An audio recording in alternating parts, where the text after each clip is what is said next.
కొంతమంది తల్లులు మిషన్స్ ద్వారా పాలను తీసి ఫ్రిడ్జ్లో స్టోర్ చేసుకొని పిల్లలకు పట్టిస్తూ ఉంటారు. అందులో కొన్ని డేట్ అయిపోయినవి అయినా ఉండొచ్చు, లేకపోతే పిల్లలు తాగకుండా కొన్ని మిగిలిపోయి ఉండొచ్చు.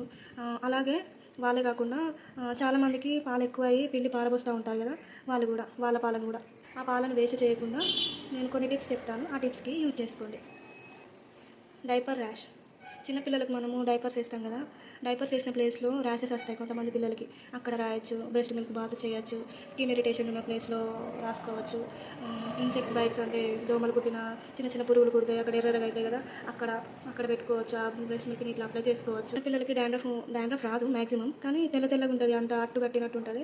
స్నానం చేసే ముందు వాళ్ళకి అట్లా పాలతో మర్దన చేసి స్నానం చేపిస్తే కొన్ని రోజులకి పోతుంది. అట్లనే తామర గజ్జి ఉన్న ప్లేస్లో కూడా అప్లై చేస్తే కొన్ని రోజులకు పోతుంది.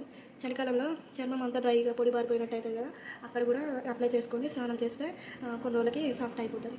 క్రెడిల్ క్యాప్ అంటే చిన్నపిల్లలు, అప్పుడే పుట్టిన పిల్లలు 2 వారాల నుంచి 12 వారాల మధ్యలో కొంతమందికి కనిపిస్తుంది. ఏంటిదంటే తలలో అక్కడక్కడ ఎర్రగా దద్దుర్లు వస్తాయి. ఇదేం ప్రాబ్లం కాదు, 2 నుంచి 12 వీక్స్ మధ్యలో ఉంటుంది. అది పోతుంది, అది ఇచ్చదే. ఆ మధ్యలో వాళ్ళు కొంచెం ఇరిటేట్ అవుతారు కదా, అలా ఇరిటేట్ కాకుండా ఇది అప్లై చేయడం వల్ల వాళ్ళకి కొంచెం హాయిగా ఉంటుంది.